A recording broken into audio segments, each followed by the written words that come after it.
Gracias. Había festejos, o debería haber festejos, según Vudú, por la firma con el Club de París. ¿En qué beneficia a la Argentina el acuerdo con el Club de París? Obviamente la beneficia, obviamente. ¿En qué nos beneficia a los argentinos? Se lo preguntamos a Juan Liach. Juan, buenas noches, ¿cómo estás? ¿Qué tal, Charlie? ¿Cómo andamos? Muy bien. Bueno, llegó a un acuerdo el gobierno argentino con el Club de París, largamente declamado y no instrumentado hasta este momento. Sí, como dijiste en la introducción, evidentemente es racional haber firmado algún acuerdo con el Club de París. Pero acá el tema es la demora. O sea, el INDEC tardamos 7 años en reconocer que se estaba mintiendo. En empezar a reconocer, porque es una historia que todavía no ha terminado. Sí, el INDEC da algunos datos buenos y otros no los da. Pobreza e indigencia no los da. No se da el valor de la canasta. No se da. El tema de Repsol demoramos casi 2 años, que tuvo un enorme costo para el país. 6.000 y pico de millones de dólares. Esto más de 10... Más todas las no inversiones que llegaron. Esto más de 10 años. Y además se ha hecho de tal manera que, bueno, por una cuestión ideológica, todo esto son cuestiones ideológicas que finalmente se termina cediendo, pero que se parece ignorarse, que todo eso tiene un costo para el país, concretamente en la inversión y en la creación de empleo. Ahí estamos. Se terminan haciendo a destiempo y después de haber acumulado una serie de perjuicios notables. Y fíjate que esto lo acaba de reconocer el INDEC, viste que publicó unas nuevas cuentas nacionales el INDEC.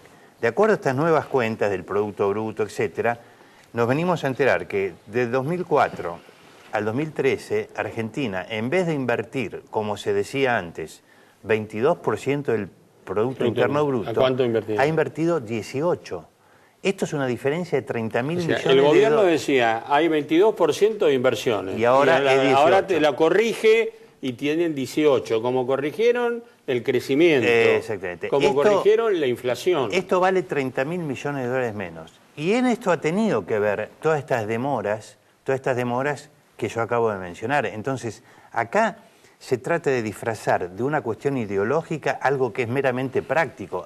El tema del Fondo Monetario, que nadie está, digamos, en la Argentina, yo no conozco a nadie que esté diciendo, bueno, tenemos que volver a un préstamo con el fondo, nada de eso, pero sí a tener el informe. El informe lo hacen Rusia, China, Vietnam, Irán. De los 188 miembros del fondo, hay solamente 6 que no están cumpliendo. Acá está la Argentina, es uno de ellos. Está la Argentina, y lo más probable es que, de haberse aceptado la auditoría con el fondo, Argentina hubiera conseguido más plazo con el Club de París y menos tasa de interés. Esto yo no lo puedo demostrar, porque es... Está bien, pero se salvaron ideológicamente. No claro, estamos con el fondo, pero pagamos 4% de tasa, claro, y tenemos que pagarla en 5 años. Bueno, el gobierno este va a pagar 2 cuotas, el gobierno que venga va a pagar. Sí, desde ese punto de vista político, si uno lo ve con malicia, hasta puede verse, como vos decís, dejamos exactamente para el próximo gobierno, para el inmediato siguiente al actual, un pago de 8.000 millones de dólares, que es un pago pesado realmente y del cual evidentemente la Argentina no va a poder volver a incurrir. Entonces, y que ya de alguna manera limita al próximo gobierno. Sí, sí. Yo creo que el próximo gobierno, digamos... El gobierno después puede renegociar, puede hacer un montón de cosas. Pero tal, bueno, pero yo no quiero que quede claro, yo no estoy en contra del acuerdo con el Club de París. Por supuesto que no, lo considero positivo. Totalmente. Me gustaría conocer más detalles. No se ha informado nada, salvo el número global. Ahora, para nosotros, ciudadanos comunes, ¿qué significa que el gobierno haya acordado con el Club de París? Bueno, significa una mayor probabilidad que muy gradualmente pueda llegar a alguna inversión. Pero no mañana. Digamos, por ejemplo... Dentro de un año, cuando esté la primera cuota. Empresas privadas de la Argentina van a poder acceder ahora gradualmente, ¿no? De golpe, a los créditos que te dan, por ejemplo, Alemania, los países desarrollados, que te dan con una tasa de interés bastante barata para comprar bienes de capital. Eso es un beneficio concreto. ¿Pero ya inmediatamente o hay que esperar? No, esto va a ser casi inmediato. Bueno, muy rápido, bienvenido. Muy rápido, eso es un beneficio, y entonces lo que uno no entiende es por qué esperamos tanto tiempo, ¿no es cierto? Entonces, el tema central es lo que vos insinuaste recién, o sea, por una cuestión ideológica que ya en el mundo nadie sigue, solamente es una especie de invento argentino, se está sacrificando la inversión y el nivel de empleo. Esta es la realidad. Hay, no te digo sospechas porque sería muy grosero, pero hay como interrogantes. Si en el 2012 el gobierno reconocía una deuda con el Club de París de 6.000 y pico de millones, ¿por qué se pagan casi 10.000? Bueno, no está la información oficial. Está bien, no bueno, está la pero información Kicillof oficial. dijo 9.700 No millones de sabemos dólares. cuánto es la deuda efectivamente reconocida. En tiempo de la Baña estaba alrededor de esa cifra que vos acabas de mencionar, pero después el complemento no sabemos cuáles son intereses normales y cuáles son intereses punitorios. O sea, que en realidad no sabemos cuánto ha encarecido el costo para el país de toda esta demora completamente innecesaria Juan, y dañina. Si vos tuvieras que definir hoy el estado de la economía argentina, ¿está en recesión? Hay una recesión muy moderada. Nosotros tenemos una estimación de una caída del 1% del PIB para el año 2014. La inflación sigue siendo el principal problema a pesar de la recesión. La inflación es un problema más grave. Solo que abril, mayo y junio siempre son meses de baja inflación, tradicionalmente, porque no hay turismo, no hay productos estacionales, no hay educación, en el sentido de costos de la educación, etc. O sea que tenemos un momento donde va a dar una sensación de que la inflación ha cedido, pero en realidad es un fenómeno estacional. Los factores... Cedido es 2%. Sí, va a ser quizá un poquito menos de Poquito 2. 1.8, 1.7. Y por ahí algún 1.5, por ahí podés llegar a conseguir. Bienvenida a la baja de la inflación. Bienvenida, pero es estacional. Tengamos en cuenta que los factores que provocan la inflación de alguna manera no se han resuelto y entonces es el principal problema a atacar. Ahora, sería ideal que el gobierno encarara un programa antiinflacionario que en realidad no tiene. Vos hace mucho venís al programa y ya hace 2 o 3 años estás reclamando ese programa y el gobierno, ¿qué ha hecho? Precios cuidados. Fíjate que se decía, no hay que hacer un plan antiinflacionario porque eso es ajuste y eso es recesión, cuando en realidad hay miles Bueno, de... estamos en el ajuste y en la recesión. Y estamos en ajuste y recesión, pero con inflación. Es notable que el presidente de la UIA, una institución que cuida mucho su comportamiento político... Me llamó mucho la atención la palabra que usó. Más ajuste, dijo. Sí, me llamó la atención.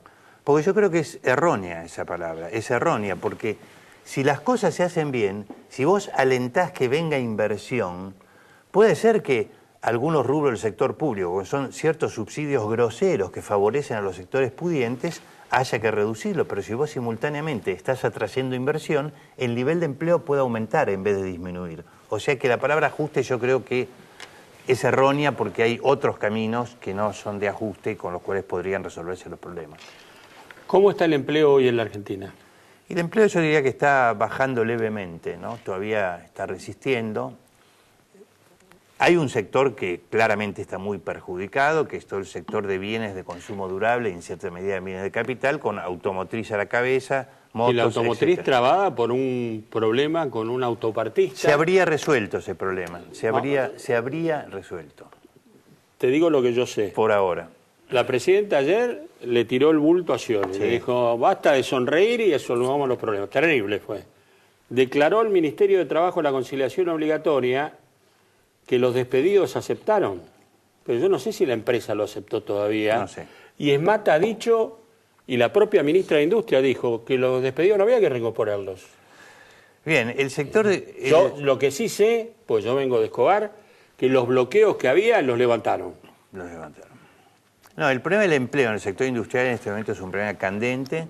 El resto de los sectores de la economía yo te diría que están quizá con una leve caída del empleo, porque la recesión para el resto de los sectores es leve. Donde se está sufriendo mucho la recesión es en la industria manufacturera y particularmente en los bienes de consumo durable. Vos me decís, va a haber un decrecimiento por lo menos de un 1% a fin de año. Aproximadamente. El desempleo está ahí, la inflación está alta. El presidente del Banco Central dijo, cuando baje la inflación del 2%, bajo las tasas. Yo creo que por una cuestión también política, aprovechando esta baja que para mí es estacional de la inflación, va a haber un nuevo intento de... ¿Y qué pasa entonces con el dólar? Y bueno, yo creo que hacia adelante vamos a tener episodios, digamos, donde el dólar se va a calentar, después se va a enfriar. No veo, sinceramente, una situación explosiva, pero sí veo, digamos, episodios como lo que hemos tenido a lo largo de este año un par de veces, ¿no es cierto? Y entonces la tasa se va a bajar, después se va a volver a subir, la tasa va a bajar. ¿Por qué? Porque no hay un programa de fondo. En el fondo lo que se está tratando es de llegar al 2015 sin que haya un gran estallido, y yo creo que... Yo creo que el camino que el gobierno eligió es, bueno, suframos, pero que no haya algo parecido a lo de enero y dando febrero. el brazo a torcer lo menos posible. Gracias por haber venido. No, al contrario. Un minuto? Sí, cómo no. Siempre a esta hora damos tres datos políticos. Uno está referido a la primera dama bonaerense, a la esposa de Scioli, Karina Rebolini. Ha ingresado a la campaña electoral. El gobernador Scioli confía en su familia, Pepe Scioli, su hermano, es su delegado ante los gobernadores, y Karina Rebolini empezó a recorrer el país y con éxito en esta campaña electoral. Daniel y yo somos peronistas, dijo Karina Rebolini. Otro dato, en este caso sobre el secretario de Seguridad, Sergio Berni, el hombre que ayer fue elogiado intensamente por la presidenta Cristina Fernández de Kirchner al ponerlo como ejemplo delante de la gente de Scioli, cuando dijo, él está, hablando de Berni, siempre donde debe estar. Y así es como hay que trabajar, un hombre que está creciendo a nivel de conocimiento público y que algunos dicen que va a tener alguna aspiración a candidaturas. Y finalmente, Máximo Kirchner. Yo les había adelantado acá que Máximo Kirchner pretendía ser candidato a intendente de Río Gallegos. Los primeros números no dan bien, por eso se dejó de hablar del tema. Veremos qué pasa con el correr de los días. Gracias, Juan. Al contrario. Le vamos a preguntar ahora al diputado Federico Pinedo por qué el gobierno se ampara en la situación judicial de Mauricio Macri cuando habla del caso Vudú. Diputado, buenas noches, ¿cómo le va? ¿Qué tal?